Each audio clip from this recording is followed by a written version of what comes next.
لله الذي جعلنا من المتمسكين بولاية أمير المؤمنين وأولاده المعصومين. اللهم إياك نعبد وإياك نستعين. الصلاة والسلام بالتحية والإكرام على أشرف الأنبياء والمرسلين وأولاده الطيبين الطاهرين المعصومين. ولعن الله تعالى على أعدائهم أجمعين. أما بعد فقد قال حق سبحانه تعالى في كتابه المجيد وفرقان الحميد. بسم الله الرحمن الرحيم. إنما يريد الله ليذهب عنكم الرجس أهل البيت ويطهركم تطهيرا.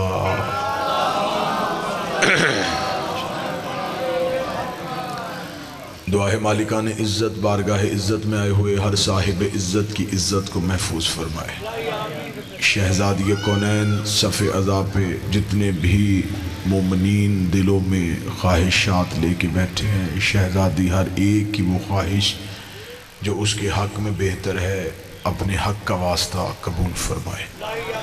بانی مجلس کی یہ پرخلوص محبت، حاضرین کی عقیدت بھری حاضری اپنی بارگاہ میں قبول فرمائے. ہم نے عزاداری برپا کی، اپنی حیثیت کے مطابق وہ اجر عطا فرمائے اپنی شان کے مطابق. آخری سانس تک عقیدہ حق پہ استقامت نصیب فرمائے. موت کی ہچکی ہو زباں پہ ورد علی ولی اللہ جاری فرمائے. قبر کی پہلی رات ہو زیارت امیر المومنین نصیب فرمائے. قیامت کی صبح ہو شفاعت شبیر نصیب فرمائے. مرنے سے پہلے روضہ حسین کی زیارت نصیب فرمائے. آقا دو جہاں سلطان زمان وارث کائنات رہبر معظم حجت دوران سرکار ولی العصر کے مقدس ظہور میں تاجیل فرمائے. دعائیں قبولیت تک پہنچائیں. سہارا درود کر لیں بلند آواز سے صلوات پڑھیں. اللہم اجازت ہے ذکر شروع کیا جا سکے. چونکہ آج کی اس مجلس کا ابتدائیہ مخدومہ نے میرے نام لکھا ہے، تو ہر مجلس کا آغاز حدیث قصہ سے ہوتا ہے.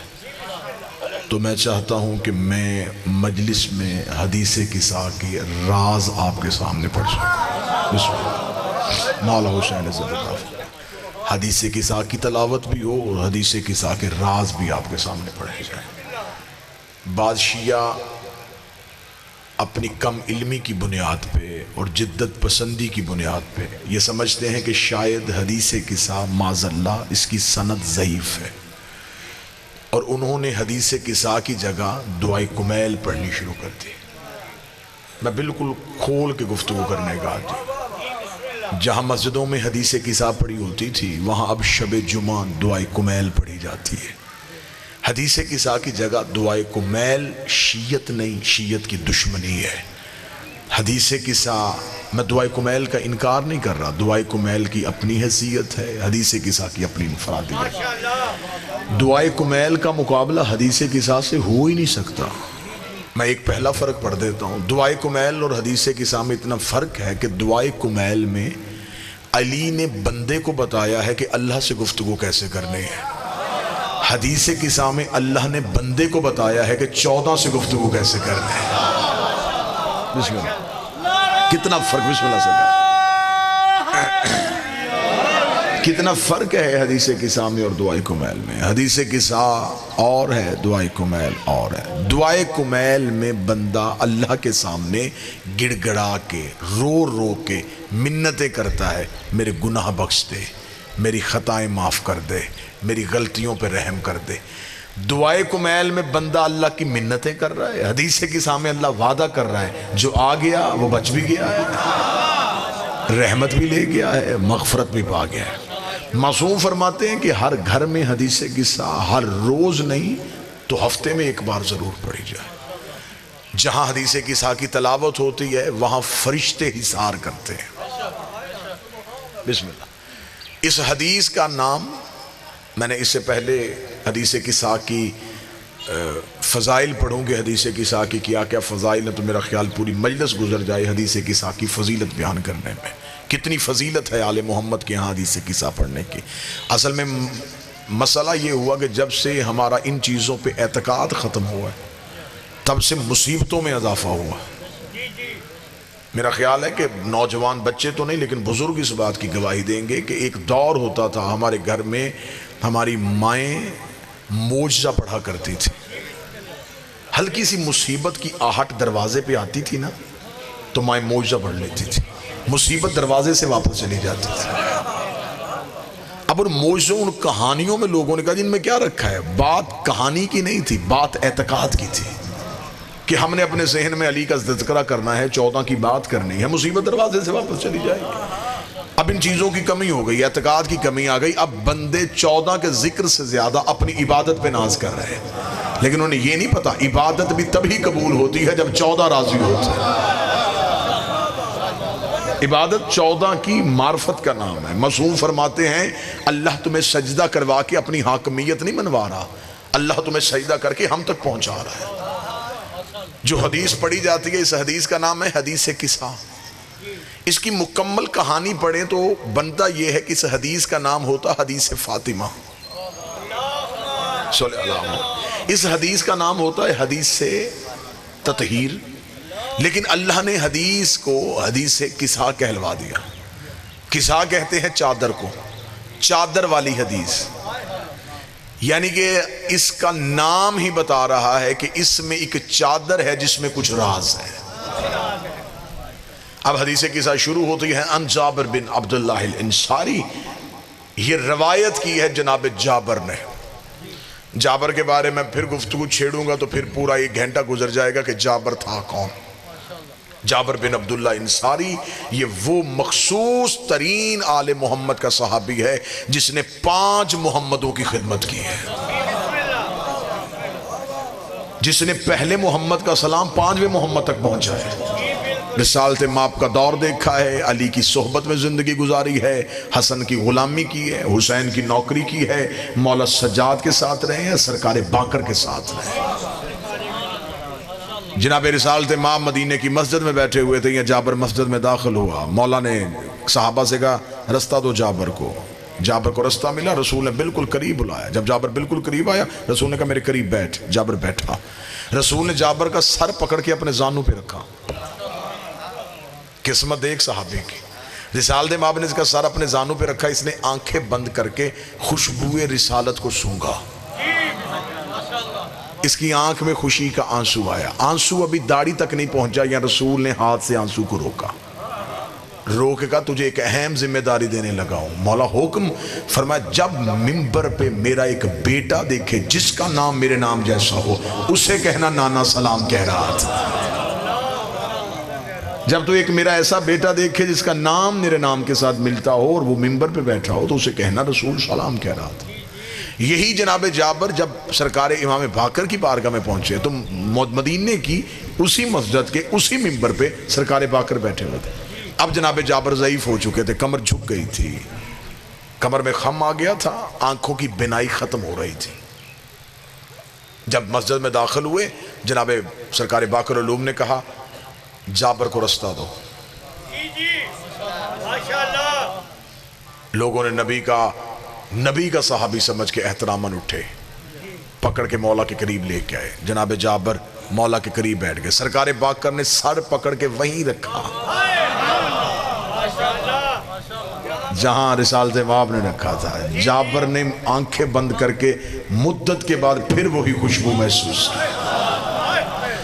جابر کی آنکھ میں خوشی کا آنسو ابھی داڑھی تک نہیں پہنچا تھا، سرکار باقر نے ہاتھ رکھا، ہاتھ رکھے گا روئے گا، نانے کا سلام نہیں دے گا۔ یہ نبی کا وہ صحابی ہے۔ اس کی دوسری صفت یہ ہے یہ قبر حسین کا پہلا مجاور ہے۔ جب رسالت امام مکہ سے ہجرت کر کے مدینہ پہنچے تھے تو ناصرین محمد میں سے جناب جابر کا نام تھا۔ جناب جابر نے اپنے ماں باپ قربان کیے ہیں اسلام کے لیے۔ جناب جابر عبداللہ کے بیٹے تھے، قبر حسین کے پہلے مجاور تھے۔ جب مولا حسین نے مدینہ چھوڑا تب یہ ہجرت کے لیے گئے ہوئے تھے۔ اب اپنی تجارت کی غرض سے یہ مدینے سے باہر تھے. جب یہ پہنچے تو انہیں خبر ہوئی کہ رسول کا بیٹا مدینہ چھوڑ چکا ہے. تو یہ رسالت ماپ کے فرزند کے پیچھے مدینہ سے چلے. لیکن جب یہ کربلا پہنچے تو ان کی کربلا میں آمد کتابیں کہتی 17 سفر کو ہے. جب یہ 17 سفر کو کربلا میں پہنچے ہیں تو پھر یہ قبر حسین پہ بیٹھ گئے. پھر یہ جتنی دیر زندہ رہے ہیں تو پھر انہوں نے قبر حسین کی مجاوری کی ہے. اتنا جلیل القدر صحابی ہے. اس کی فضیلتیں اتنی ہیں کہ میں نے پہلے کہا کہ ایک پوری مجلس چاہیے جابر پڑھنے کے لیے. اب حدیث قصہ جناب جابر نے روایت کی ہے اور جابر کہتا ہے کہ میں نے کسی صحابی سے نہیں سنی, مجھے خود سیدہ نے سنائی ہے. رویا جابر, یہ روایت جابر سے ہے لیکن جابر نے سنا زہرا سے ہے. جابر کہتے کہ میں نے بی سنا. اگر آپ آمادہ ہیں تو پھر میں حدیث قصہ پڑھنی شروع کروں, اگر آپ ذہنی طور پہ آمادہ ہیں, کیونکہ ہمیشہ حدیث قصہ پڑھی جاتی ہے, لوگ سن رہے ہوتے ہیں لیکن پڑھنے والا عربی میں پڑھ رہا ہوتا ہے, سننے والوں کو نہیں پتا ہوتا کہ وہ کیا پڑھ رہا ہے, وہ احترام میں بیٹھے ہوتے ہیں. اب میں حدیث قصہ آپ کو اردو میں سنا دیتا ہوں. وہ جناب جابر کہتے ہیں کہ مجھے شہزادی نے کہا ہے کہ فی بعض الایام, چند دنوں بعد نبی میرے گھر آئے. آج کی مجلس کو بچے ضرور غور سے سنیے گا. فی بعض الایام, چند دنوں بعد نبی میرے گھر آئے. پہلا سوال یہاں یہ پیدا ہوتا ہے, جو نبی روز آیا کرتے تھے وہ چند دنوں بعد کیوں آئے؟ رسول تو روزانہ بی بی کے دروازے پہ آتے, تو یہ بی بی نے یہ جملہ کیوں کہا فی بعض الایام, چند دنوں کے بعد میرے گھر آئے؟ جب میں نے تاریخ سے اس کا مطالعہ کیا کہ وہ نبی کسی جنگ کے لیے گئے ہوئے تھے, نبی تجارت کی غرض سے گئے تھے, نبی مدینے سے باہر تھے, تو پھر مجھے تاریخ نے بتایا کہ یہ جو حدیث قصہ ہے یہ 9 اور 10 ہجری کا درمیانی وقت تھا. اس وقت نبی کہاں تھے؟ نجران کے عیسائی مدینے آئے ہوئے تھے اور 3 دن تک وہ مدینہ مسجد میں قیام پذیر تھے. رسول ان کی میزبانی کر رہے تھے. 3 دن نبی گھر نہیں آئے. 3 دن مسلسل مسجد میں بیٹھ کے نجران کے عیسائیوں کی میزبانی بھی کرتے رہے, انہیں دین بھی بتاتے رہے. جب تیسرے دن انہوں نے کوئی بات نہیں مانی تو خدا نے کہا فَقُلْ تَعَالُوا نَدْعُوا أَبْنَاءَنَا وَأَبْنَاءَكُمْ. میرا حبیب اگر یہ نہیں مانتے تو پھر ان سے کہے یہ بیٹے لائیں ہم بیٹے لاتے ہیں, یہ نساء لائیں ہم نساء لاتے ہیں, یہ نفس لائیں ہم نفس لاتے ہیں. اب رسول مسجد سے اٹھ کے بیٹی کے دروازے پہ آئے.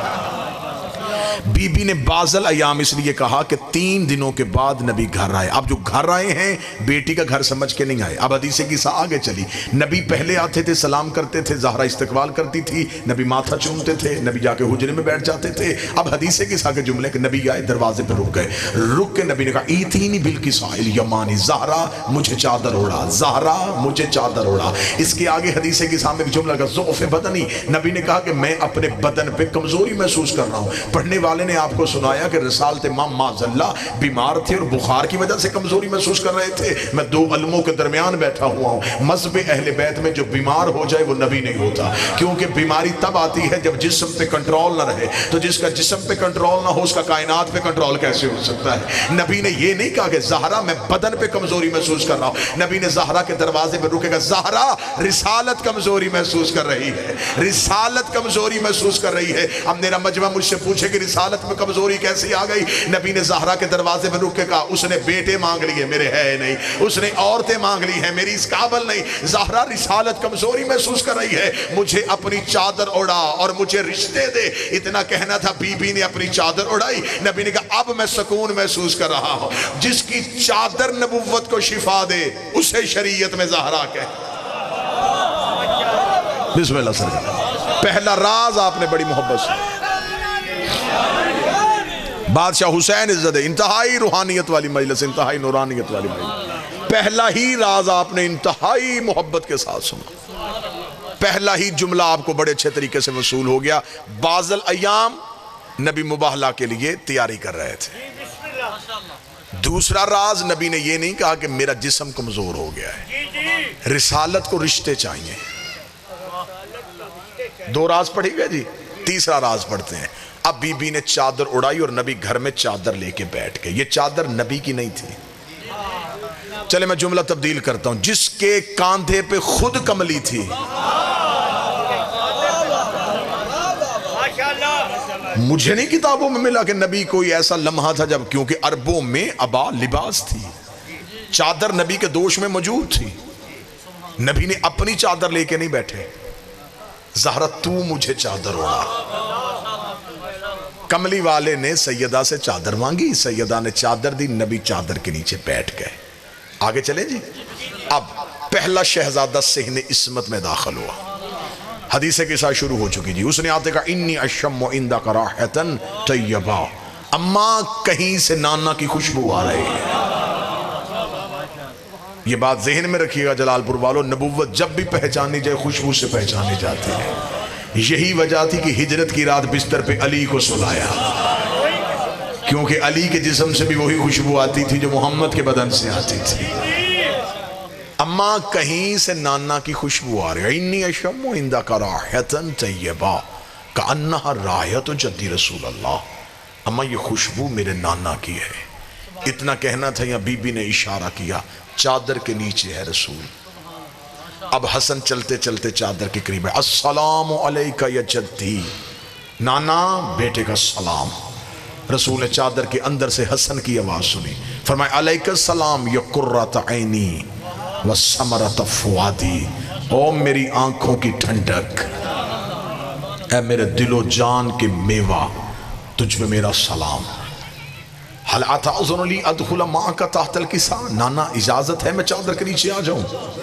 رسول نے اجازت دی، اب حسن بھی چادر کے نیچے آ گئے۔ اب دوسرا شہزادہ صحن میں آیا، سوال پھر وہی ہوا، انی اشم عندک راحۃ طیبہ، اما کہیں سے نانا کی خوشبو آ رہی ہے۔ فرمایا صرف نانا نہیں، بھائی بھی چادر کے نیچے ہے۔ اب حسین چلتے چلتے چادر کے قریب آئے، السلام علیکہ یا جدی رسول اللہ، نانا بیٹے کا سلام، آواز علیکہ السلام یا قرۃ عینی وثمرۃ فؤادی۔ پھر رسول کو پتا چلا یہ حسین ہے، فرمایا یا شافع امتی، ہائے ہائے، اے میری امت کی شفاعت کرنے والے، جسے اللہ شافع بنائے اسے مصطفیٰ کہتے ہیں، جسے مصطفیٰ شافع بنائے اسے حسین کہتے ہیں۔ یا شافع امتی، حسین تجھ پہ میرا بھی سلام۔ اتعذن لی ادخل معک تحت الکساء، اجازت ہے میں چادر کے نیچے آ جاؤں؟ اجازت ملی۔ حسین پہلے حدیث کساء کے یہ جملے سنیے گا، راز سے پردہ میں بعد میں اٹھاتا ہوں۔ اب امیر المومنین آ گئے، فرمایا شہزادی یہاں سے رسول کی خوشبو آ رہی ہے۔ فرمایا صرف نبی نہیں، دو بیٹے بھی چادر کے نیچے۔ علی آئے چادر کے نیچے چلے گئے۔ اب یہاں تک حدیث کے ساتھ اتنی سنیے گا، اب راز سنیے گا۔ حسن آئے، پوچھا اماں نانا کہاں ہے؟ حسین آئے، سیدہ سے پوچھا نانا کہاں ہے؟ علی آئے، سیدہ سے پوچھا رسول کہاں ہے؟ اتنے پڑھے لکھے مجمع میں سوال کر دو، جس نے سب سے پہلا سوال کیا حسن نے۔ یہ وہی امام حسن ہے جو ماں کی گود میں بچپن میں لوح محفوظ پڑھتا تھا، جو فرش میں بیٹھ کے عرش دیکھتا تھا، اسے گھر میں نانا نظر کیوں نہیں آیا؟ جو وہاں بیٹھ کے لوح محفوظ پڑھتا تھا، اس نے زہرا سے کیوں پوچھا؟ شاید یہ تین حجت زمانے کو بتانا چاہ رہی ہے کہ زہرا ہے کیا۔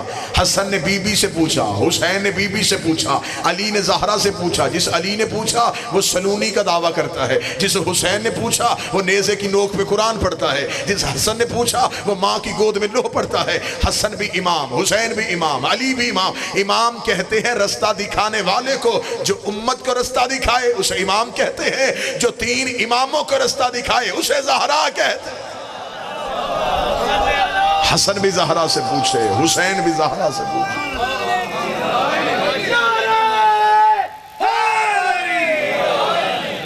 بسم اللہ سے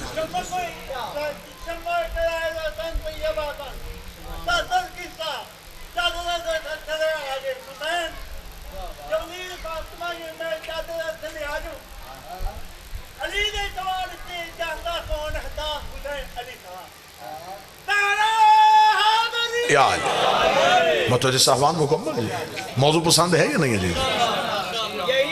حسن نے بھی سیدہ سے پوچھا، حسین نے بھی سیدہ سے پوچھا، علی نے بھی سیدہ سے پوچھا۔ اگر آپ کی دلچسپی موضوع میں ہے تو اگلا نتیجہ اس سے بھی خوبصورت دینے لگاؤں۔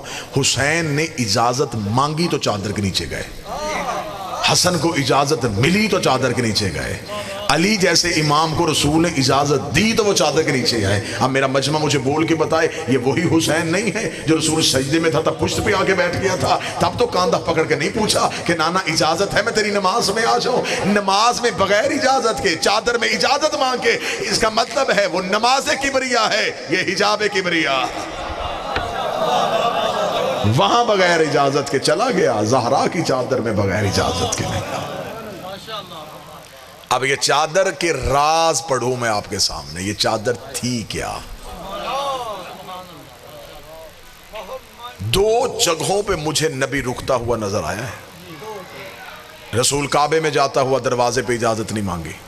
رسول مسجد میں جاتے تھے، رسول مسجد کے دروازے پہ رک کے اجازت نہیں مانگی. دو جگہوں پہ نبی رکتے تھے. ایک سیدہ کے دروازے پہ، ایک جب معراج پہ گئے تو پردے کے باہر رکے. یا ادھر رکے ہیں یا ادھر رکے ہیں. اب مجھے نہیں پتا، میرا تو عقیدہ ہٹ کے ہے، مجھے تو سمجھ نہیں آ رہی یا وہاں بطور رہتی ہے یا یہاں توحید رہتی ہے. کوئی بول سکے تو زحمت فرمائے گا سر. یا وہاں اجازت مانگی گئی ہے یا پھر یہاں اجازت مانگی گئی. اجازت ہے میں چادر کے نیچے آ جاؤں. علی کو اجازت مل گئی، حسن کو اجازت مل گئی، حسین کو اجازت مل گئی. اب سیدہ ابھی تک نہیں آئی، چادر ادھوری ہے. جو ہی سیدہ چادر کے اندر آئیں، اب رسول نے چادر کے پلو پکڑے. بِالطَّرَفِ الْكِسَا وَأَوْمَا بِيَدِهِ الْجَمْنَ إِلَى السَّمَاءِ. رسول نے چادر کے دونوں پلوؤں کو تھام کے کہا اللہم اِنَّا ہَؤُلَاءِ اہلُ بیتی. میرے اللہ یہ ہیں میری اہل بیت، یہ ہیں میری اہل بیت. ادھر رسول نے کہا یہ میری اہل بیت ہیں تو عرش پہ ہلچل مچ گئی.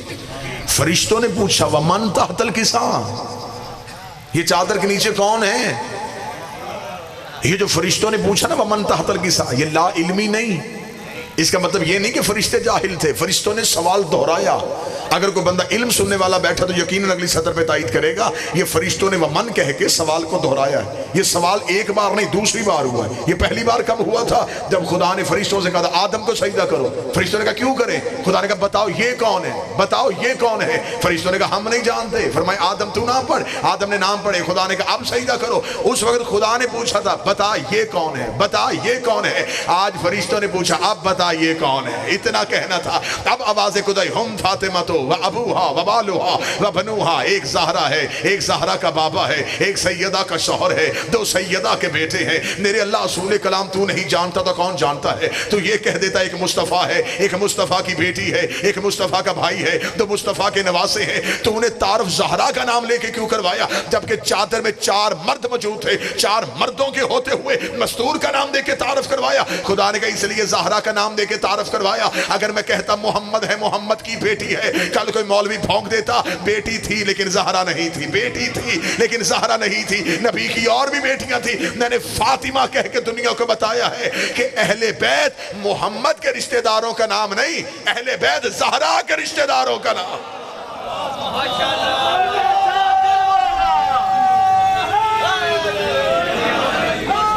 بسم اللہ سے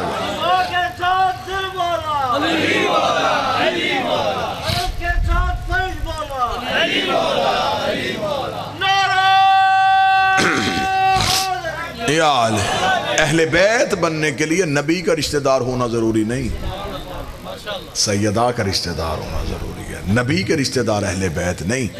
اور ویسے بھی یہ اللہ کا ہم پہ کرم ہے، یہ سیدہ کا ہم پہ احسان ہے. لوگوں کے پاس جتنے ہیں وہ سارے نبی کے ہیں، ہمارے پاس سارے نبی سے ہیں. آپ نے جملہ سمجھا نہیں، میں جملہ گہرائی میں لے جاؤں. لوگوں کے پاس جتنے ہیں نبی کے صحابی، نبی کی بیوی، نبی کے رشتہ دار. ہمارے پاس کے والا ایک بھی نہیں. یا علی انت منی، اے علی تو مجھ سے، حسن منی، حسن مجھ سے، حسین منی، حسین مجھ سے، الفاطمہ تو بضعۃ منی، فاطمہ مجھ سے. ادھر کے ہے ادھر سے ہے. درود کے والوں پہ نہیں ہوتا، سے والوں پہ ہوتا.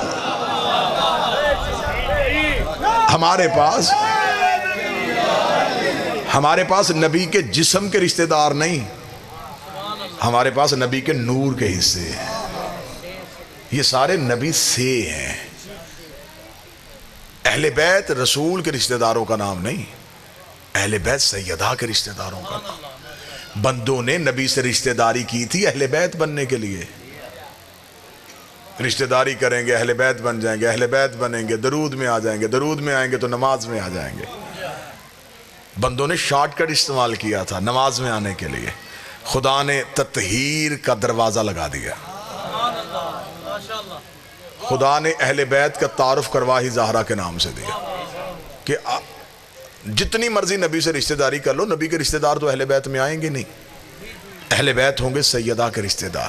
اب جب نبی نے اللہ نے سیدہ کی شرط لگا دی تو اب بندوں نے پھر اہل بیت میں آنے کے لیے رسول سے آ کے بیٹی کا رشتہ مانگا، چلے ہمیں سیدہ کا رشتہ دے دیں۔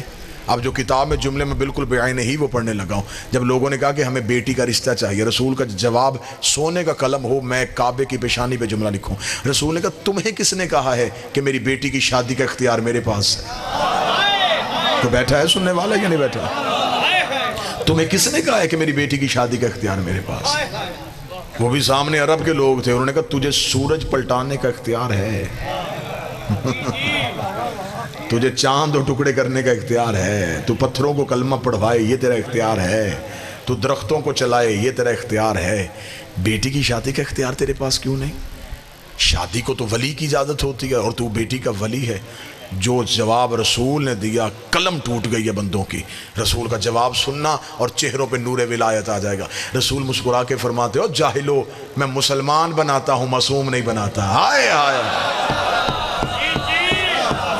میں مسلمان بناتا ہوں معصوم نہیں بناتا۔ بیٹی ہے معصومہ، رشتہ چاہیے معصوم، معصوم بناتا ہے وہ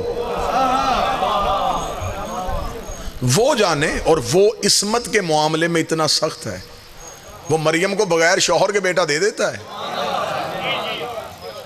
معصومہ غیر کے گھر نہیں بھیجتا۔ خدا نے مریم کو بغیر شوہر کے بیٹا دیا، اور بیٹا بھی عام نہیں دیا، نبی دیا، پھر اسے روح اللہ بنایا، عیسیٰ جیسا بیٹا بغیر باپ کے دیا۔ چلیں آپ آمادہ ہیں، اور بڑی بہت بہترین صبح مجلس اور بڑا ہی کمال مجمع جو بڑی آمادگی کے ساتھ گفتگو کو سن رہا ہے۔ اللہ نے جناب مریم کو بغیر شوہر کے بیٹا کیوں دیا؟ اس میں راز کیا ہے؟ اب جو راز کتابوں میں پڑھا میں پہلے وہ پڑھ دیتا ہوں، پھر جو نوکر پہ خیرات ہے وہ پڑھ دیتا ہوں۔ کتابوں نے کہا کہ اللہ نے جناب عیسیٰ کو بغیر باپ کے اس لیے پیدا کیا کہ جناب مریم معصومہ تھی، اور اس دور میں مریم کا کف نہیں تھا۔ ایسا ہی ہے، یہی جواب ملا ہے نا آپ کو کہ اس دور میں جناب مریم کا کف نہیں تھا، اللہ نے بغیر شوہر۔ بابا جی اگر یہ علم کو تھوڑا سا باندھ دینا تو مجھے یہ دیکھنے میں آسانی ہو جائے۔ درود سارے حضرات مل کے بلند آواز سے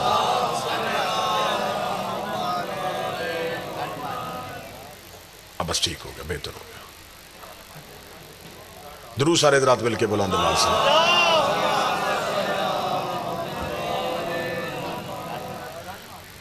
متوجہ ہیں سامان جی؟ اللہ نے جناب مریم کو بغیر شوہر کے بیٹا کیوں دیا؟ انہوں نے کہا جی بغیر شوہر کے اس لیے دیا کہ جناب مریم کے دور میں دوسرا معصوم کوئی نہیں تھا، ہم پلہ نہیں تھا، ایک ہی معصوم تھا وہ جناب زکریا تھے، اور وہ رشتے میں خالو لگتے تھے، اس لیے اللہ نے بغیر شوہر کے بیٹا دیا۔ ٹھیک ہے جی، یہ بات میں بھی تسلیم کر گیا، قوم نے بھی کر لی تھی، میں بھی کر لیتا ہوں، لیکن حقیقتیں بڑی مشکل سے نیچے اترتی ہیں۔ سادہ چیز تو نیچے اتر جاتی ہے، حقیقت مشکل سے نیچے اترتی ہے۔ اب حقیقت جو ہے وہ مولویوں کے یہاں پھنس گئی، وہ نہیں بتائی اور میٹھی گولی قوم کو دے دی، اور قوم اسی پہ آمادہ ہو گئی کہ ہاں بھائی یہ دلیل ٹھیک ہے۔ اس کے آگے کسی نے ریسرچ کرنے کی ضرورت محسوس نہیں کی۔ میرا طالب علم ہونے کی حیثیت سے جس بندے نے یہ جواب دیا اس پہ میرے دو سوال ہیں۔ اگر اللہ کی یہ مجبوری تھی، اللہ کو اس دور میں معصوم کوئی نہیں ملا، تو معصوم پیدا کون کرتا ہے؟ تو وہ کر دیتا۔ بھئی یہ مجبوری مخلوق ہی ہو سکتی ہے کہ ہمیں معصوم کوئی نہیں ملا، اس کی مجبوری کیسی؟ وہ مجبور تو ہے ہی نہیں۔ دو نقصان کروا لیے، فطرت توڑی، جبکہ اس نے خود کہا ہے کہ میں اپنے قانون نہیں توڑتا، یہاں ٹوٹ گیا، فطرت بدل دی، بغیر شوہر کے بیٹا دے دیا۔ دوسرا نقصان کیا ہو گیا؟ توحید خطرے میں ڈال دی۔ عیسیٰ بغیر باپ کے دیا، اور آج تک عیسائی مان ہی نہیں رہے، وہ کہتے نہیں جی اللہ کا بیٹا ہے، باپ کوئی نہیں ہے۔ تو کہ اللہ کو نہیں پتا تھا کہ دو نقصان ہو رہے ہیں، کہ ایک مذہب وجود میں آ جائے گا، انہوں نے اس کو اللہ کا بیٹا کہہ دینا ہے، اس کا باپ کوئی نہیں ہے، تو لہٰذا مجبوری کیا تھی؟ وہ معصوم پیدا کر دیتا، اس نے بھیجنا تھا، وہ ایک معصوم مریم کے دور میں بھیجتا، مریم کی اس سے شادی کرتا، عیسیٰ دنیا میں آتا، نہ آج عیسائی ہوتے، نہ فطرت کا قانون ٹوٹتا، صرف مریم کے دور میں ٹوٹا، اس کے بعد نہ ٹوٹا نہ پہلے ٹوٹا۔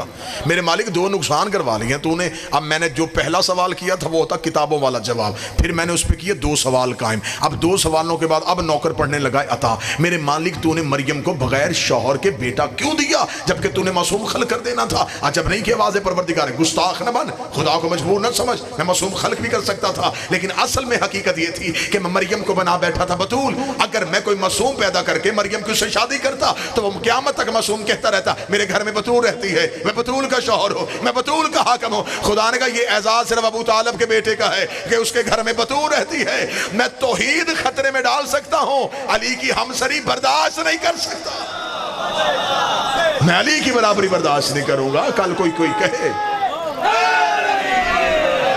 کوئی کہہ دے کہ میں اس فضیلت میں علی جیسا، اس کی بیوی بھی بتول، میری بیوی بھی بتول، نہ یہ اعزاز صرف علی کا ہے کہ اس کے گھر میں بتول رہتی ہے۔ جو اللہ علی کی ہمسری نبیوں میں برداشت نہیں کرتا وہ عرب کے کمیوں میں برداشت کرے گا؟ میں کسی بندے کا موازنہ علی سے کیوں پڑھوں؟ میں کسی مکے کے بندے کا مقابلہ علی سے پڑھوں؟ بِطَرَفِ الْقِسَا وَأَوْمَا بِيَدِ الْيُمْنَى إِلَى السَّمَاءِ موضوع ہے جی، چادر کے پلوؤں کو تھام کے کہا میرے اللہ یہ ہے میری اہل بیت۔ اتنا نبی کہہ دیتا تو با خدا میں ممبر سے صرف اتنا ہی کہتا، نبی نے اتنا نہیں کہا۔ اللہم ان حول اہل بیتی کہہ کے نبی چپ نہیں ہو، فرمایا خاصہ تھی، حامہ تھی، لحمہم لحمی، دمہم دمی، یعلمنی یعلمہم، یحزننی یحزنہم، انا حرب لمن حربہم، وسلم لمن سالمہم، وعدو لمن اعداہم، ومحب لمن احبہم، انہم منی وانا منہم۔ میرے لئے یہ صرف میری اہل بیت نہیں، میرے خاص ہیں، میرا حصہ ہے، ان کا گوشت میرا گوشت ہے، ان کا خون میرا خون ہے۔ اچھا رسول نے یہ نہیں کہا کہ میرا گوشت ان کا گوشت ہے۔ راز سنتے آئیے گا، صرف راز پڑھ رہا ہوں، صرف لفظوں میں چھپے ہوئے راز کھول رہا ہوں۔ رسول نے یہ نہیں کہا کہ میرا خون ان کا خون ہے، نہیں، ان کا خون میرا خون، ان کا گوشت میرا گوشت ہے۔ یا رسول اللہ نور اول تو آپ ہیں، آپ کہہ دیں کہ میرا خون ان کا خون ہے، میرا گوشت ان کا گوشت ہے، میں میں یہ آپ نے میرا کیوں نہیں کہا کہ میرا خون ان کا، میرا ان کا کیوں نہیں، میرا ان کا کیوں نہیں؟ اب ان سے خون بھی نکال دوں اور گوشت بھی نکال کے اگر میں لفظ کہوں تو میرا خیال ہے پھر زیادہ وضاحت اچھی ہو جائے گی۔ یا رسول اللہ آپ نے یہ نہیں کہا میرا ان کا، آپ نے کہا ان کا میرا، ان کا میرا، ان کا میرا۔ رسول نے کہا سمجھ نہیں آیا، میرا ان کا میرا۔ کوئی میرے ایسے ہوں گے جو ان کے نہیں ہوں گے، ان کا کوئی بھی ایسا نہیں ہوگا جو میرا نہیں ہوگا۔ میرے بہت ایسے ہوں گے، اگر میں کہہ دیتا میرا ان کا تو میرے تو بہت ایسے ہیں جو میرے ہیں، ان کے نہیں، ان کا ایک بھی ایسا نہیں جو صرف ان کا ہو اور میرا نہ ہو۔ ان کا خون میرا خون ہے، ان کا گوشت میرا گوشت ہے۔ اگلی سطر سننا حدیث قصہ کی، رسول اللہ لحمہم لحمی دمہم دمی یعلمنی من یحزننی من، جس نے انہیں غضب نہ کیا اس نے مجھے غضب نہ کیا۔ اگلا جملہ سننا، رسول نے کہا میں ہر اس سے لڑوں گا جو ان سے لڑا۔ اب اس میں تو فرقوں والی بات ہی کوئی نہیں، صرف تاریخ سے جا کے پوچھ ان سے کون کون لڑا۔ جو ان سے لڑا وہ نبی سے لڑا، جو نبی سے لڑا وہ خدا سے لڑا، جو ان سے لڑے گا وہ مجھ سے لڑے گا، جو ان سے دوستی کرے گا وہ مجھ سے دوستی کرے گا، جو ان سے دشمنی کرے گا وہ مجھ سے دشمنی کرے گا، کیونکہ یہ مجھ سے ہیں، میں ان سے ہوں۔ اب رسول نے یہ جملہ کہا فجل صلواتکا برکاتکا رحمتکا غفرانکا رضوانکا، تو رحمت بھیج، تو درود بھیج، تو مغفرت بھیج، تو صلوات بھیج۔ نبی نے محبت میں قصیدہ پڑھ دیا، یہ میرے، ان کا خون میرا خون، ان کا گوشت میرا گوشت، ان کے دوست میرے دوست، ان کے دشمن میرے دشمن۔ خدا کو عرش پہ بیٹھے جلال آ گیا، خدا نے کہا اچھا آج چادر کے نیچے آ گئے تو تارے تیرے ہو گئے، آج چادر کے نیچے ہو گئے تو اہل بیت ساری تیری آ گئی۔ اب خدا کو بھی جلال ہے، خدا نے کہا وَبِعِزَّتِي وَبِجَلَالِي، میں نے زندگی میں کبھی کوئی قسم اپنی نہیں کھائی لیکن آج میں اپنی عزت اور جلال کی قسم کھا رہا ہوں۔ انی ما خلقت السمان مبنیہ والارض مدیہ ولا الشمس وضیہ ولا قمرا منیرا ولا فلکا یدور ولا بحرا یجری۔ او محمد تو نے کہا یہ تیرے ہیں سن، اگر یہ نہ ہوتے آسمان نہ ہوتا۔ انی مخلقت سماء مبنیہ، یہ عرش ہے تو ان کی وجہ سے، یہ فرش ہے تو ان کی وجہ سے، یہ دریا میں روانی ہے تو ان کی وجہ سے، یہ سمندر میں طغیانی ہے تو ان کی وجہ سے، یہ بادل میں شور ہے تو ان کی وجہ سے، یہ ہواؤں میں زور ہے تو ان کی وجہ سے، یہ کلیوں میں چٹک ہے تو ان کی وجہ سے، یہ پھولوں میں مہک ہے تو ان کی وجہ سے، یہ دن طلوع ہو رہا ہے تو ان کی وجہ سے، یہ غروب ہو رہا ہے تو ان کی وجہ سے، یہ تارے چل رہے ہیں تو ان کی وجہ سے، یہ نظام کائنات میں نے ان کی وجہ سے قائم رکھا ہوا ہے۔ اب فرش پہ نبی کہہ رہا تھا میرے ہیں، عرش پہ خدا کہہ رہا تھا میرے ہیں، پھر محمد نے کہا ایک کام کر لیتے ہیں، دعا میں کر لیتا ہوں، وعدہ تو کر لے۔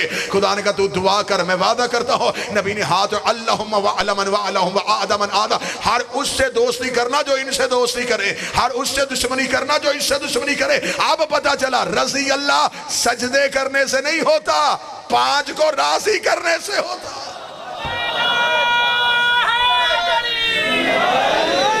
ہر اس سے دوستی کرنا، اب نمازوں سے راضی نہ ہونا۔ یہ نبی نے چادر میں بیٹھ کے کہا اب نمازوں سے راضی نہ ہونا، اب اپنے سجدوں سے راضی نہ ہونا، راضی تب ہونا جب یہ ہوں۔ اب دوستی کا معیار بدل، اب تیری دوستی نہیں، ان کا دوست تیرا دوست، ان کا دشمن تیرا دشمن ہے۔ ہر اس سے دوستی کرنا جو ان سے دوستی کرے، ہر ان سے دشمنی کرنا جو ان سے دشمنی کرے۔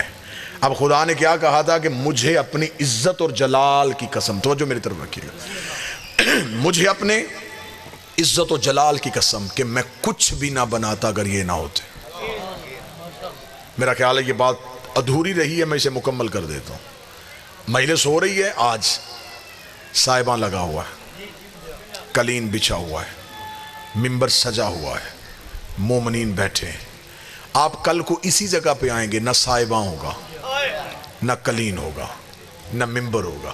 دروازے پہ کھڑا ہو کے کوئی بندہ پوچھے کہ وہ کل والا صاحباں، قلین، ممبر، کناتیں کہاں گئی؟ تو کوئی کہے گا وہ سب کچھ تھا مجلس کی وجہ سے۔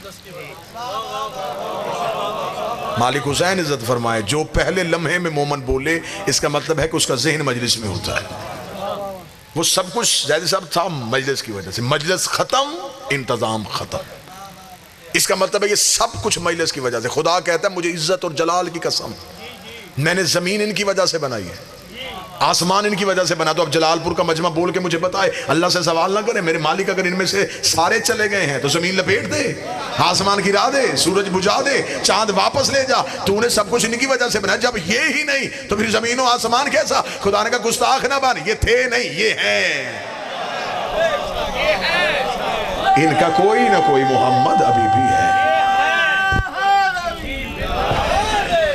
یہ تھے نہیں، کوئی محمد ابھی موجود ہے جس کی وجہ سے آسمان بچا ہوا ہے، زمین سجی ہوئی ہے۔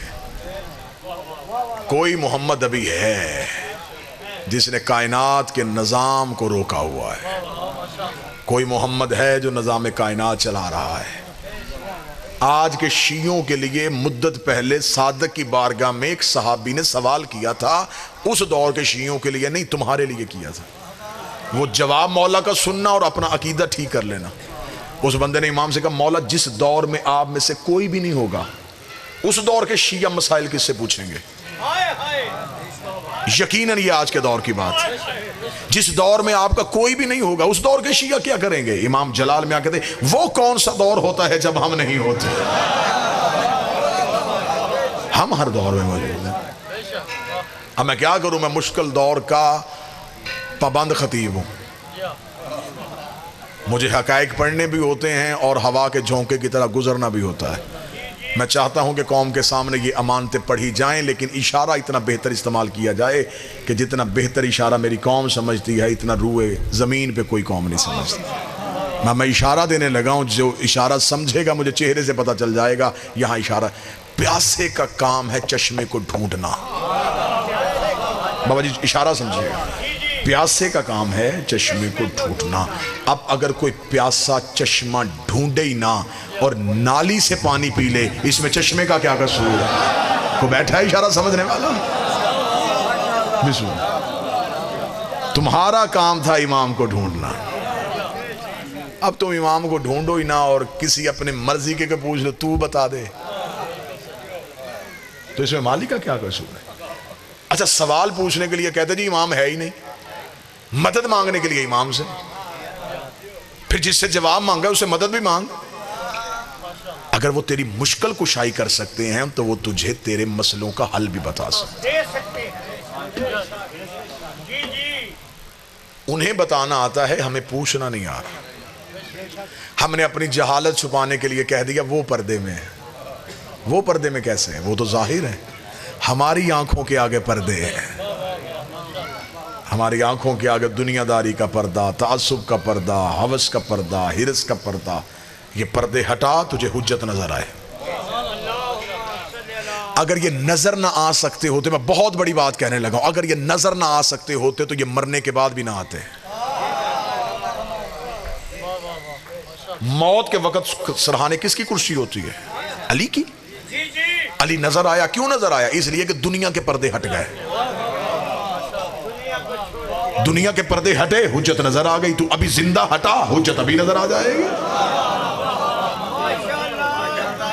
حجت نظر میں آ سکتی ہے، تو پردے ہٹا، مرنے کے بعد بھی تو نہیں بدلا، تیرے اعمال بھی وہی تھے۔ امام فرماتے ہیں ہم سے ملاقات کے لیے جو شیطان ہمارے ماننے والے کے دل میں پہلی رکاوٹ ڈالتا ہے وہ یہ ڈالتا ہے کہاں ہم کہاں وہ۔ آج بھی کسی شیعہ سے پوچھو جی امام سے ملاقات ہو سکتے، وہ کہتے ہیں ہم گناہگار ہیں۔ امام کہتے ہیں یہ پہلی رکاوٹ ہے تمہاری اور ہماری ملاقات میں جو تمہارے دل میں ابلیس نے ڈالی ہے۔ کہاں تم اور کہاں ہم، دو علموں کے درمیان معصوم کا فرمان سنو۔ معصوم فرماتے اگر ہم تمہیں تمہارے گناہوں کی وجہ سے دور رکھتے تو ہم تمہارے دل میں اپنی ولایت ہی کیوں ڈالتے؟ اگر ہم نے تمہارا ظرف اس قابل سمجھا ہے کہ اپنی ولایت تمہیں دی ہے تو یقیناً ہم تمہیں ملنا چاہتے ہیں۔ ہم تمہیں ملنا چاہتے ہیں، ہماری طرف سے انکار نہیں ہے، تمہاری طرف سے انکار ہے۔ ہم ملنے سے نہیں گھبرا رہے، تم ملنے سے گھبرا رہے۔ امام فرماتے ہیں کہ میں بہت دفعہ منبر سے یہ جملہ پڑھ چکا ہوں لیکن میں اپنی قوم کے بچوں کو رٹانا چاہتا ہوں۔ امام فرماتے ہیں اپنے گھر میں دسترخوان سجاؤ تو ایک فرد کی جگہ خالی چھوڑ دو۔ بچے ماں باپ سے پوچھیں یہ کس کی جگہ ہے تو اس سے کہو ہمارا امام ہمارے دسترخوان پہ آئے گا۔ جس گھر کے بچوں کو یقین ہو جائے کہ ہمارا مولا ہمارے گھر آتا ہے، ہمارا مولا ہمارے گھر میں آتے ہیں، ہماری دعائیں سنتے ہیں، ہماری مشکلوں میں ہمارے حل کرتے ہیں، تو وہ بچہ کبھی بھی غیر سے نہیں مانگے گا۔ مولا فرماتے ہیں ہمیں دکھ ہوتا ہے جب ہمارے ہوتے ہوئے تم کسی سے مانگتے ہو۔ یہ یقین ہے کہ امام، کسی شیعہ سے پوچھو امام زندہ ہے، زندہ ہے، موجود ہے، موجود ہے، دیکھ رہے ہیں، دیکھ رہے ہیں، لیکن پھر بھی اس کے باوجود ہم غیروں کے دروازے پہ کھڑے، میرا یہ کام کروا دے، میری یہ مشکل حل کروا دے، میری یہ مشکل حل کروا دے۔ امام نے کہا یہ رکاوٹ تم نے ڈالی ہے، تم ہم سے مانگنا شروع کرو، ہم تمہیں دینا شروع کریں گے۔ تمہارے مانگنے میں دیر ہو سکتی ہے، ہمارے دینے میں دیر نہیں ہو سکتی۔ حدیث قصہ کے راز جتنے کم علمی کی بنیاد میں پڑھ سکتا تھا میں نے آپ کے سامنے پڑھے۔ ان 14 کو صرف ماننا نہیں، ان کی معرفت شرط ہے۔ انہیں پہچانو، یہ ہیں کون، ان کی معرفت کیا ہے۔ یہ انہوں نے کرم کر دیا ہے کہ انہوں نے ہمارے دل میں اپنی محبت پیدا کر دی۔ اب ہمارے دل میں ان کی محبت ہے، ان کی ولایت ہے۔ کتنا بہتر جملہ علی نے ہمارے لیے کہا ہے۔ مولا فرماتے ہیں میں اپنے دشمن کو دنیا بھی سجا کے دے دوں وہ پھر بھی مجھے نہیں مانے گا۔ خود علی فرما رہے، نہج البلاغہ میں فرما رہے، مولا فرماتے ہیں میں اپنے دشمن کو ساری دنیا بھی دے دوں وہ پھر بھی مجھے نہیں مانے گا۔ اور پھر جو تم پہ فخر کیا وہ سننا، علی فرماتے ہیں میں اپنے محب کی ناک پہ تلوار رکھ کے کہوں میری محبت مجھے واپس کر، وہ پھر بھی نہیں کرے گا۔ وہ میرے کہنے پہ بھی مجھے واپس نہیں کرے گا۔ علی کو اتنا ناز ہے اپنے شیعہ پہ۔ ایک بندے نے کوفے میں آ کے کہا تھا، اس نے کہا یا علی میں غریب ہو گیا ہوں، تیری محبت کا فائدہ کیا ہے؟ علی نے چہرہ پھیر لیا، اس نے کہا میں مانگنے کے لیے آیا تھا، آپ نے رخ کیوں بدلا؟ امام نے فرمایا حق کے امام کے سامنے جھوٹ بولتا تجھے شرم نہیں آتی؟ اس نے کہا مولا میں نے کیا جھوٹ بولا؟ فرمایا قیمتی چیز اپنے پاس رکھ کے خود کو غریب نہیں کہتے۔ اس نے کہا مولا میرے گھر میں کوئی قیمتی چیز نہیں۔ مولا نے فرمایا اس وقت بھی تیرے پاس وہ چیز ہے۔ مولا کوئی چیز بھی نہیں ہے۔ امام نے فرمایا ابھی سودا کر لیتے ہیں، میری محبت مجھے واپس کر، کائنات کے خزانے تجھے دیتا ہوں۔ قدموں میں گر کہتا دو جہاں بھی تول کے دے، میں تیری محبت پھر بھی واپس نہیں کروں گا. علی مسکرا کے فرماتے اتنی قیمتی چیز اپنے پاس رکھ کے خود کو غریب کیسے کہلوا رہا تھا.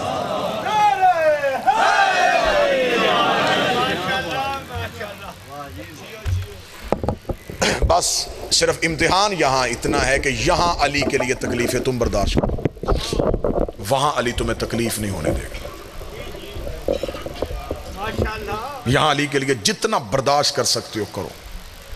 امتحان آنے شروع ہو جائیں تو اسے سمجھو کہ علی تمہیں قریب کر رہے ہیں. دنیا کے امتحان مصیبتیں نہیں ہوتی, آزمائشیں ہوتی. یہاں امتحان علی کے محبت میں تم دے دو, وہاں کے امتحان میں علی تمہیں بچا لے گا.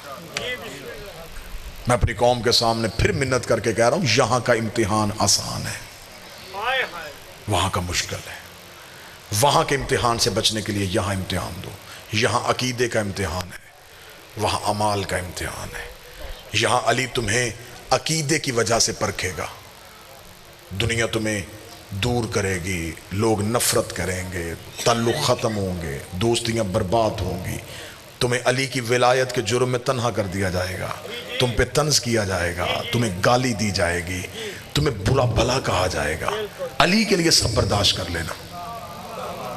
میں دو علموں کے درمیان کھڑا ہو کے کہہ رہا ہوں, علی کی ولایت میں سر دینا پڑے بڑے کام کا سودا ہے. علی کی ولایت کے لیے تعلق قربان کرنا پڑے کوئی گھاٹے کا سودا نہیں. سب کچھ چھوڑ دینا, علی نہ چھوڑنا.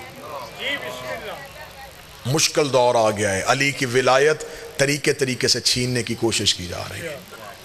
کہیں عبادت کے بھیس میں, کہیں خوف کے بھیس میں, کہیں حرص کے بھیس میں. کبھی بھی علی نہ چھین. علی کی ولایت پہ سیسا پلائی دیوار بن جاؤ. دنیا میں علی کا اتنا مشکل کام ہے, علی آسانیوں سے نہیں ملتا.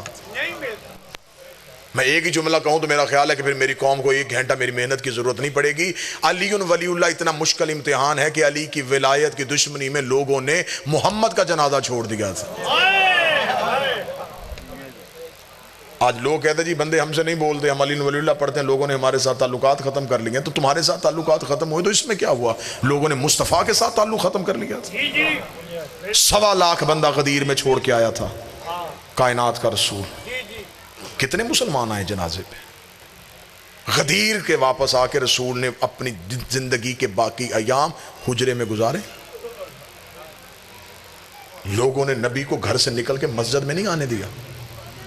اتنا تنہا کر دیا تھا رسول کو لوگوں نے, صرف علی کی ولایت کی دشمنی میں. 11 بندے رسول کے جنازے پہ آئے جس نے پوری دنیا سے کلمہ پڑھوایا ہو. آدھی رات کو بطول نے رو کے کہا یا علی, مدینے کے لوگ میرے بابے کے جنازے پہ کیوں نہیں آئے؟ علی رو کے فرماتے بطول علی کی ولایت کی دشمنی میں. لوگوں نے تیرے بابے کا جنازہ چھوڑ دیا. آج شیعہ گھر کا بچہ ہو کے کہہ رہا ہے کہ علی ولی اللہ کیا ہے؟ محمد کی بیٹی قتل ہوئی ہے علی کی ولایت کی دشمنی میں. مبلغہ ولایت ہی شہزادی. آپ کو صرف منبر سے اتنا سنایا گیا, ایک دربار میں حق مانگنے گئی تھی, رکھ میرے سر پہ قرآن. نبی کے جانے کے بعد علی کا ہاتھ پکڑ کے ایک صحابی کے گھر گئی ہے. دروازے پہ دستک دے کے آواز دے کے کہتی ہو فلاں ابن فلاں بھول گئے ہو غدیر میں میرے بابے کا خطبہ؟ کیوں تم نے علی کو تنہا چھوڑ دیا ہے؟ کیوں تم علی کو سلام کا جواب نہیں دیتے؟ لوگوں نے دروازے بند کر لیے. آدھی رات کو علی کو گھر لا کے علی کے سامنے بیٹھ کر دی نہ رو, ہمیں اللہ سلام کرتا ہے, ہمیں فرشتے سلام کرتے ہیں. علی رو کے کہتے ہیں بطول میں اپنی غربت کی وجہ سے نہیں رو رہا, بطول تیرے احسان دیکھ رہا ہوں. بطول تو میری ولایت کی تبلیغ کے لیے اتنا کچھ کر رہی ہے, لوگ تجھے زندہ نہیں چھوڑیں گے. بطول نہ اتنی کھل کے میری ولایت پڑھ, لوگ قتل کر دیں گے تجھے. آج مجھ جیسے جاہل کو کسی چوک میں گولی بھی علی کی ولایت کے لیے لگ جائے تو میری نسلیں قرضہ نہیں اتار سکتی. محمد کی بیٹی قتل کی ہے لوگوں نے علی. اتنی کھل کے علی کی ولایت کی تبلیغ کی ہے کہ بندوں نے گھر آ کے مارا رسول کی بیٹی کو.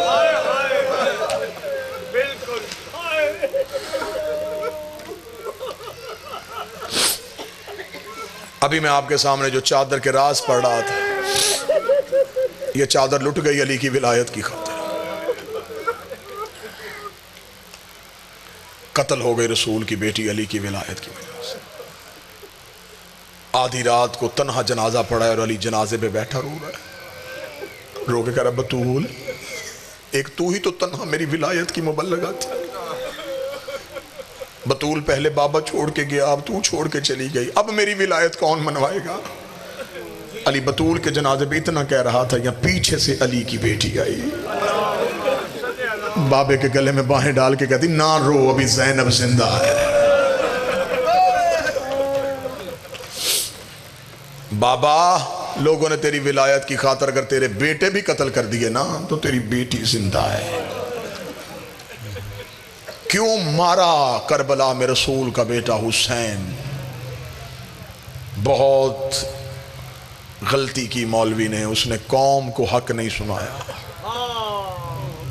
دین بچانے کے لیے گیا تھا، کلمہ تو وہ پڑھ رہے تھے، نمازیں تو وہ پڑھ رہے تھے، روزے تو وہ رکھ رہے تھے، آخری حملہ پڑھو میرے بادشاہ حسین کا، مقتل کی بڑی سے بڑی کتاب اٹھا کے آخری حملہ پڑھو، جب سارے مارے گئے نا تنہا رہ گیا میرا حسین، 9 لاکھ کے سامنے جا کے حسین نے رو کے کہا او مسلمانوں، میں تم میں وہ چہرے دیکھ رہا ہوں جنہوں نے مجھے نبی کے کاندھوں پہ دیکھا ہے، میں تم میں وہ لوگ دیکھ رہا ہوں جنہوں نے مجھے نبی کی پشت میں دیکھا ہے، آنکھوں سے دیکھا ہوا اور پھر قتل کر رہے ہو۔ حسین 9 لاکھ کے سامنے یوں کھڑے ہو کہتے تم نے میرا اکبر مارا میں چپ رہا، تم نے میرا غازی مارا میں خاموش رہا، تم نے ایک دن میں میرا سارا گلستان اجاڑ دیا میں چپ دیکھتا رہا، مجھے صرف اتنا بتاؤ مجھے مارنا کیوں چاہتے ہو؟ 9 لاکھ سے آواز آئی لے بغض ابھی، تیرے باپ علی کے دشمنی ہے۔ کیوں کیا تھا تیرے نانے نے علی کی ولایت کا اعلان؟ ہم علی کی نسل ختم کریں گے، تیرے باب علی کی ولایت کی دشمنی میں آئے۔ بیٹے نے جملہ کہا مجھے کیوں مار رہے ہو؟ انہوں نے کہا تیرے بابے کی دشمنی میں۔ بیٹے کا کہا ہوا یہ قوم بھول جاتی، مجھے حسین کی ماں کی قسم ہے، بیٹی نے شام کے بازار میں کھڑے ہو کے کہا مجھے کیوں مار رہے؟ انہوں نے کہا تیرے باب علی کی دشمنی میں مارے۔ شیعہ ہو کہ آج کوئی بندہ علی کی ولایت چھوڑ دے جس ولایت کے لیے علی کی بیٹی شام کے بازار میں پتھر کھاتی رہی۔ کتنا مارا انہوں نے علی کی بیٹی کو، مجھے حسین کی ماں کی قسم ہے، ہم تو تمہیں ڈرتے سناتے ہی نہیں، کتاب سے روایت پڑھتے ہیں، کئی بار سوچتے ہیں یہ روایت کیسے پڑھیں گے تو مجمع سے مومن مر کے اٹھیں گے، کیسے پڑھیں گے؟ 2 علموں کے درمیان کھڑا ہوں، صرف اتنا پڑھتے پتھروں کی بارش ہوئی، رکھ میرے سر پہ قرآن، شام کی عورتوں نے ابلتا ہوا پانی علی کی بیٹی کا پھر جس کے ہاتھ میں جو آیا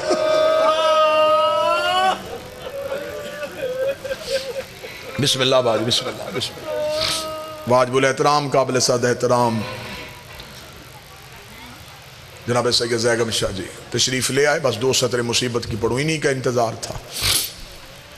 مولا سید الساجدین کہتے ہیں جب بازار عبور کیا دیوار کے ساتھ لگ کے کھڑی ہوئی علی کی بہویں، سجاد کہتے ہیں میں پہچان ہی نہیں سکا ان میں اکبر کی ماں کون ہے، اصغر کی ماں کون ہے، قاسم کی ماں کون ہے۔ میں غیر سید ہوں، مجھ سے بازار شام آج تک نہیں پڑھا گیا کہ کیسے گزری تھی علی کی بیٹی۔ بہنیں بیٹیاں لے کے ہر کوئی جاتا ہے، کوئی بازار میں شاپنگ کے لیے جاتا ہے، کوئی بیٹی سکول چھوڑنے جاتا ہے، کوئی کالج چھوڑنے جاتا ہے، اگر بازار میں مردوں کا رش ہو بھائی آگے چلتا ہے، بہن پیچھے چلتی ہے، رش زیادہ ہو تو وہ بھائی ہاتھ سے رش ہٹاتا ہے، جس کو ہاتھ لگتا ہے نا وہ پیچھے مڑ کے دیکھتا ہے، جب وہ دیکھتا ہے اس کے ساتھ پردہ دار ہے تو وہ رستہ دے دیتا ہے، اس نے رستہ اپنے لیے نہیں مانگا، اس کے ساتھ پردہ دار ہے۔ گجرات کتنا رولے گا، جس نے علی کی بیٹی کا رستہ بنانا تھا اس کے ہاتھ بدے ہوئے تھے، وہ پورے بازار میں صرف اتنا کہتا رستہ چھوڑو میرے ساتھ میری ماں آ رہی ہے، رستہ چھوڑو میرے ساتھ میری بہن۔ کسی نے رستہ دیا؟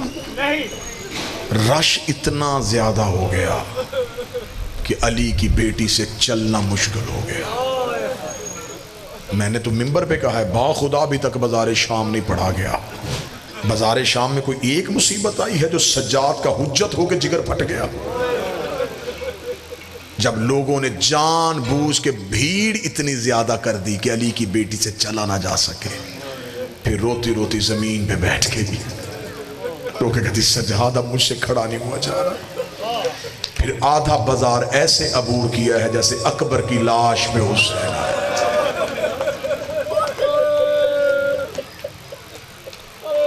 جب واپس آ گئی تھی مدینے، ایک مستور نے پوچھا تھا، بس آخری جملہ، اس نے کہا بی بی سب سے زیادہ ظلم کہاں ہوا؟ فرمایا شام میں. بی بی سب سے زیادہ مصیبت کہاں آئی؟ فرمایا شام میں. اس نے کہا بی بی سب سے زیادہ تکلیف کہاں ہوئی؟ فرمایا کوفے میں. اس نے کہا بی بی ظلم شام میں، تکلیف کوفے میں کیوں ہوئی؟ جو جواب دیا تیری ہائے نکلے گی. بی بی رو کے دی شام والیوں کو نہیں پتا تھا میں کون ہوں، کوفے کی ہر مستور جانتی تھی میں علی کی بیٹی ہوں. شام والی یہ کہہ کے پتھر مارتی رہی جسے چلنا نہیں آتا وہ باغی کی بڑی بہن ہے. کوفے والی یہ کہہ کے دیکھتی رہی وہ جو سامنے آ رہی ہے یہ علی کی بڑی بیٹی ہے. انہوں نے مجھے باغی کی بہن سمجھ کے مارا، انہوں نے مجھے علی کی بیٹی سمجھ کے مارا. کوفے کا پہلا بازار آیا، بی بی کی آواز آئی سجاد. جی اماں. سجاد ان سے کہہ گلی بدلیں. اماں کیوں؟ بی بی رو کے دی اس گلی سے کیسے گزروں؟ اس گلی میں حبیب کا گھر ہے. نوکر کے دروازے کے سامنے سے آقا زادی بغیر چادر کے گزرے. اتنا کہنا تھا سید الساجد نے کہا ملعون گلی بدل. اس نے کہا رستہ نہیں بدلنا، حکم یہی ہے اسی رستے سے لے کے جانا ہے. بی بی رو کہتی اچھا سجاد اگر انہوں نے اسی رستے سے لے کے جانا انہیں کہہ میرا اونٹ حبیب کے مکان کی چھت کے قریب کرے. اما کیوں؟ بی بی رو کہتی اس کا بیٹا چھت پہ کھڑا ہے، میں اسے اس کے بابے کا پرسہ دے لوں. تیری ہائے نے نکلی او بی بی تیرے 9 مارے گئے تجھے کوئی رونے نہیں آیا، تو نوکر کے دروازے پہ پرسہ دینے آئی ہے. بی بی کا اونٹ حبیب کے مکان کی چھت کے قریب آیا، حبیب کا بیٹا چھت پہ کھڑا تھا. بی بی کی آواز آئی او بچہ قیدیوں کا تماشا دیکھ رہا ہے؟ رو کہتا نا بی بی میں تو عراق کی طرف دیکھ رہا ہوں. کیوں؟ رو کے کہتا وہاں میرا بابا گیا ہوا ہے، میرے مولا وہاں آئے ہیں، انہوں نے ہمیں خط لکھا تھا، ہمارا بابا نصرت کے لیے گیا ہوا ہے. بی بی رو کے کہتی اچھا بچہ میرے قریب آ. جب بی بی نے کہا یا بنیا علیہ بیٹا میرے قریب آ، بچے نے قدم ہٹانے شروع کر دیے. بی بی رو کے کہتی میں تجھے قریب بلا رہی ہوں تو دور کیوں ہٹ رہا ہے؟ جو بچے نے جواب دیا رات تو بستر پہ جملہ یاد کر کے تڑپے گا. حبیب کا بیٹا رو کہتا بی بی میں نے پہلی بار کوئی مستور قیدی دیکھی ہے، میں نے آج تک مردوں کے ہاتھ بدے دیکھے ہیں، میں نے پہلی بار کسی مستور کے ہاتھ بدے دیکھے ہیں. بی بی کس جرم میں قید ہوئی ہے؟ بی بی رو کہتی میرا جرم بعد میں پوچھنا، پہلے ماں کو کہے چھت پہ تجھے ایک قیدن بلا رہی ہے. حبیب کے بیٹے کے چہرے پہ غیرت کی سرخی آئی. رو کے کہتا بی بی میں بابے کے بعد گھر کے پردے کا وارث ہوں، میری ماں مکان کی چھت پہ نہیں آ سکتی. اتنا کہنا تھا. بی بی نے کہا کیوں نہیں آتی؟ رو کے کہتا وہ مدینے والے سیدوں کی کنیز ہے، وہ کبھی بھی بغیر پردے کے چھت پہ نہیں آئی. اتنا جملہ کہنا تھا یہ حبیب کے سر نے نیزے سے پرواز کی، مکان کی چھت پہ آیا. بیٹے کو کہتا ماں کو کہے آگ لگا برکے کو. دروازے پہ علی کی بیٹی کھڑی ہے، دروازے پہ محمد کی بیٹیاں کھڑی ہیں. حبیب کی زوجہ ننگے پاؤں دوڑی، بی بی کے اونٹ کے سامنے ہاتھ جوڑے. رو کے کہتی میں نہیں پوچھتی حبیب کہاں ہے، میں نہیں پوچھتی حسین کہاں ہے، مجھے صرف اتنا بتا جب تیری چادر چھین گئی تیرا عباس کہاں تھا، وہ جسے انگلی پکڑ کے چلنا سکھایا تھا، وہ تیرا شیر غازی کہاں؟ اللہ